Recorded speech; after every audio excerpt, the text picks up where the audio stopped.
Assalamualaikum warahmatullahi wabarakatuh. Alhamdulillahirabbil alamin wa bihi nasta'in wa ala umuri dunya waddin wa ala alihi wa sahbihi ajmain. Amma ba'du. Alhamdulillahirabbil alamin. Pada kesempatan kali ini di puasa di hari ke-8, di hari ke-9, alhamdulillah kita bisa bertemu lagi meskipun tidak langsung bertatap muka. Pada kesempatan kali ini ada yang spesial. Untuk kesempatan kali ini yang akan menjelaskan materi pada hari ini bukan AA, tapi AA hanya akan mendampingi dan hanya akan membantu membacakan ayat suci Al-Qur'annya saja. Nah, untuk kesempatan kali ini yang akan menjelaskan adalah Teh Mirna. Assalamualaikum warahmatullahi wabarakatuh, anak-anak semuanya. Bagaimana kabarnya hari ini? Semoga anak-anak semua selalu dalam keadaan sehat walafiat, selalu ada dalam lindungan Allah Subhanahu wa Ta'ala.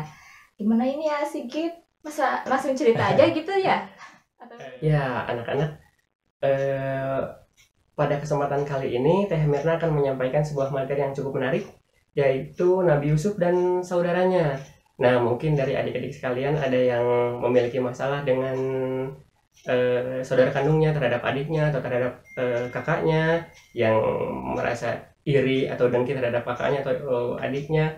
Semoga kisah ini bisa memberikan pelajaran kepada kalian, dan semoga kisah ini bisa memberikan hikmah kepada kalian sehingga kalian bisa lebih solid lagi dengan saudara kandung kalian. Nah, untuk itu kita langsung saja persilahkan Teh Mirna untuk menyampaikan isi dari materi Nabi Yusuf dan para saudaranya tersebut. Silakan Teh Mirna. Ya, terima kasih ya Sigit sebelumnya. Sama-sama. Ya, anak-anak, hari ini Teh Mirna, sebagaimana yang sudah dikatakan oleh Sigit, Teh Mirna akan menceritakan mengenai kisah Nabi Yusuf dan saudaranya. Nih, pada suatu malam, Nabi Yusuf bermimpi. Di dalam mimpinya itu, Nabi Yusuf melihat ada 11 bintang, matahari, dan bulan. Nah, 11 bintang, matahari, dan bulan tersebut semuanya bersujud kepada Nabi Yusuf. Ketika Nabi Yusuf terbangun, Nabi Yusuf kebingungan. Lalu Nabi Yusuf mendatangi ayahnya. Siapa yang tahu ayah Nabi Yusuf siapa? Nabi Yakub teh. Ya, Nabi Yakub. Ayahnya Nabi Yusuf itu adalah Nabi Yakub. Lalu Nabi Yusuf mendatangi ayahnya dan menceritakan isi dalam mimpinya. Wahai ayah, sesungguhnya tadi aku bermimpi ada 11 bintang, matahari, dan bulan bersujud kepadaku. Lalu Nabi Yakub berkata, wahai anakku, janganlah engkau menceritakan mimpimu tersebut kepada saudara-saudaramu. Nah, mengapa Nabi Yakub berkata seperti itu? Karena Nabi Yakub mengetahui bahwa arti dari mimpi Nabi Yusuf itu bahwa kelak suatu hari ya, Sigit, Nabi Yusuf itu akan menjadi seorang utusan Allah, yaitu seorang Nabi dan Rasul Allah. Nah, dan Nabi Yakub mengetahui bahwa saudara-saudaranya Nabi Yusuf itu iri hati, dengki terhadap Nabi Yusuf. Kenapa? Kenapa mereka iri hati? Karena mereka menganggap bahwa Nabi Yakub itu lebih menyayangi Nabi Yusuf ketimbang mereka. Padahal seorang orang tua ya biasanya sama rata aja gitu ya kalau sayang sama anak-anaknya ya. Betul Pak Sigit? Betul. Ya, Sigit. Betul. Ya, begitu. Nah, selanjutnya karena saudara-saudara Nabi Yusuf itu iri hati, dengki melihat Nabi Yakub sangat sayang kepada Nabi Yusuf, maka mereka memiliki siasat, mereka berdiskusi, berunding. Nah, apa isi diskusi mereka tersebut? Nah, isi dari diskusi mereka ada di dalam Quran surat Yusuf ayat 9 ya, Sigit ya? Ayat ke-8. Oh, dari ayat 8. Quran surat Yusuf ayat 8, 9, dan 10. Mari kita menyimak dulu ya lantunan ayat suci Al-Qur'annya dan artinya. Silahkan Sigit. Terima kasih Teh Mirna. Ya, sekarang akan membacakan surat Yusuf ayat ke-8 sampai dengan ke-10 beserta artinya ya. Adik-adik yang sudah bisa membaca Al-Quran, mari baca sama-sama. Dan kalau misalkan yang belum bisa baca Quran, dengarkan dan simak baik-baik. Semoga menjadi pahala bagi kita semua, dan semoga kalian bisa secepatnya bisa membaca Al-Quran dengan baik ya. Mari kita simak sama-sama. A'udzu billahi minasy syaithanir rajim. إذ قالوا ليوسف وأخوه وأحب إلى أبينا منا ونحن عصبة إن أبانا لفي ضلال مبين اقتلوا يوسف أو اطرحوه أرضا يخل لكم وجه أبيكم وتكونوا من بعده قوما صالحين قال قائل منهم لا تقتلوا يوسف وألقوه في غيابة الجب يلتقطه بعض السيارة إن كنتم فاعلين صدق الله العظيم. Artinya, ketika mereka berkata, sesungguhnya Yusuf dan saudaranya Bunyamin lebih dicintai ayah daripada kita, padahal kita adalah satu golongan yang kuat. Sungguh ayah kita dalam kekeliruan yang nyata. Ayat 9-nya, bunuhlah Yusuf atau buanglah dia ke suatu tempat agar perhatian ayah tertumpah kepadamu. Dan setelah itu kamu menjadi orang yang baik. Ayat 10-nya selanjutnya, seorang di antara mereka berkata, janganlah kamu membunuh Yusuf, tetapi masukkanlah saja dia ke dasar sumur agar dia dipungut oleh sebagian musafir jika kamu hendak berbuat. Maha benar Allah dengan segala firman-Nya. Ya, terima kasih kepada Asigit yang sudah membacakan ayat suci Al-Qur'annya. Jadi sudah dapat disimpulkan ya, sudah didengar tadi apa isinya, bahwa mereka itu berdiskusi, mereka menganggap bahwa Nabi Yakub itu sudah keliru karena sudah lebih menyayangi Nabi Yusuf. Lalu mereka berniat, salah satu orang dari mereka berkata untuk membunuh, ayo kita bunuh saja Nabi Yusuf agar kasih sayang ayahnya itu terlimpah kepada mereka.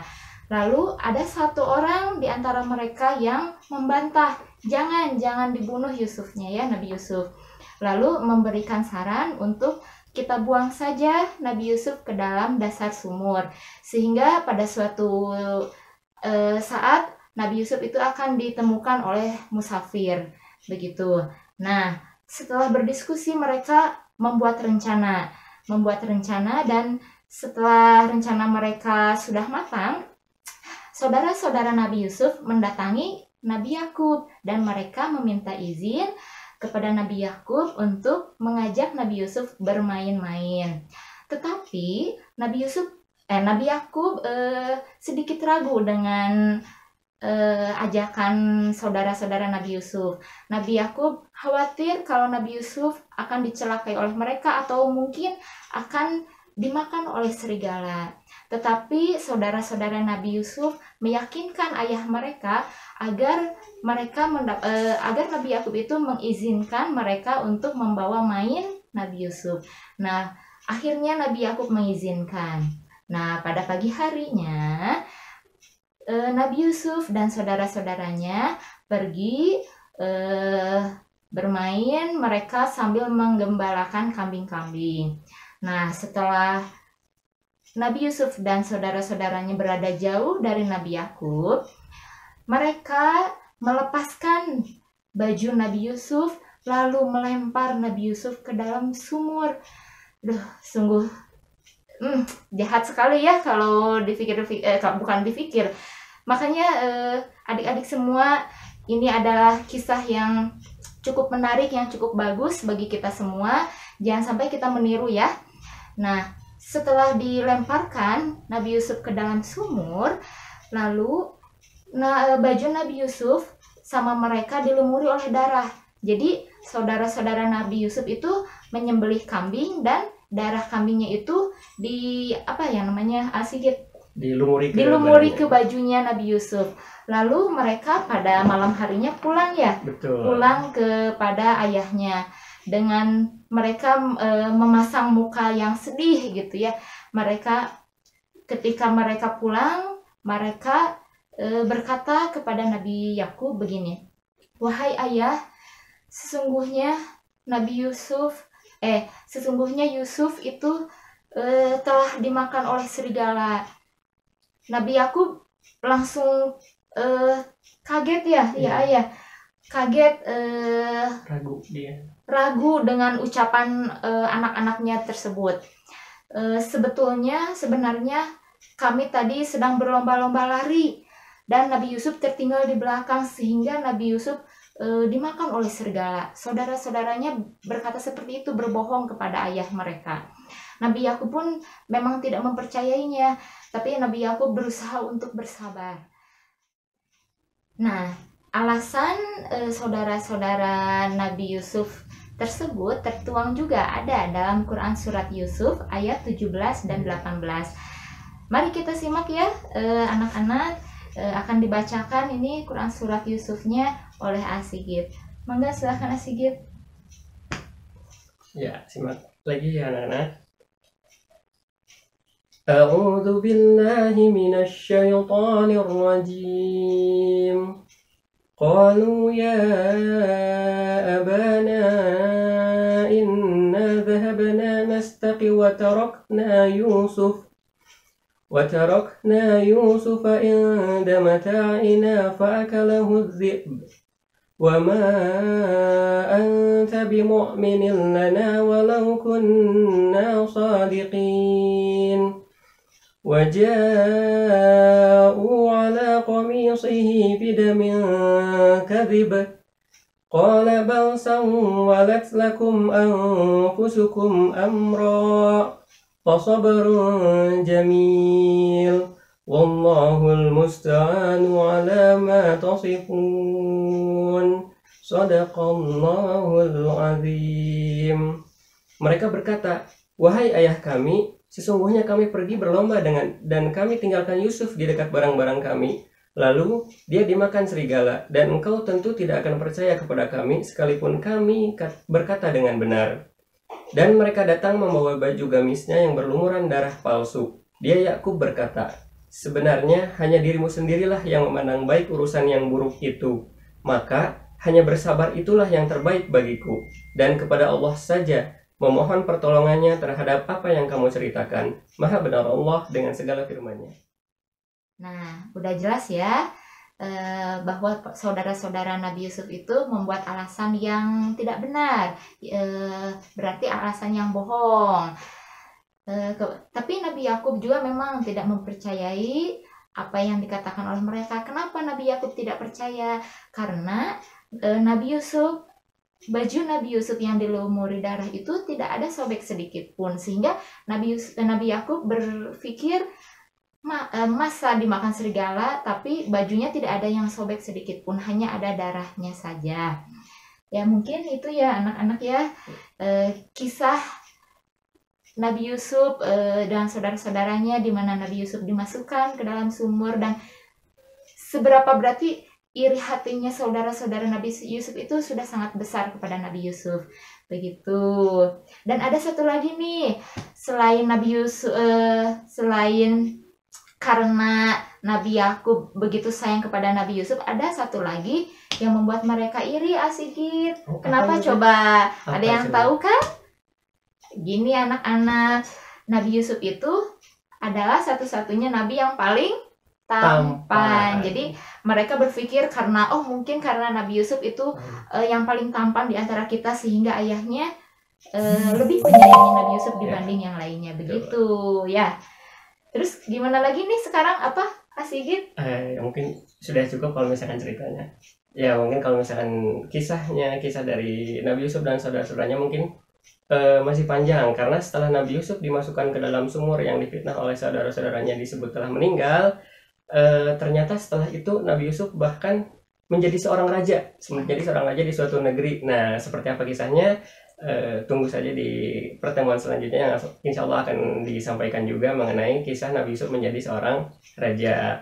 Nah, mungkin cukup sekian yang dapat kami Sigit dan Teh Mira sampaikan mengenai penjelasan perjalanan Nabi Yusuf dengan saudara-saudaranya. Semoga kisah tersebut bisa memberikan hikmah kepada kita semua. Semoga kita bisa membuat kita lebih sayang lagi terhadap saudara-saudara kita, terhadap kakak kandung kita, terhadap adik kita. Dan tidak lupa semoga kita selalu berdoa kepada Allah Subhanahu wa taala, semoga penyakit corona ini segera diangkat oleh Allah Subhanahu wa taala, supaya agar kita semua bisa menjalankan aktivitas seperti biasanya lagi, kita bisa mengaji bertatap muka seperti biasanya lagi, bisa mengaji bareng lagi, bisa mencari pahala lebih banyak lagi. Mungkin cukup sekian yang dapat kami sampaikan. Untuk terakhir kalinya, wabillahi taufiq wal hidayah. Wassalamualaikum warahmatullahi wabarakatuh.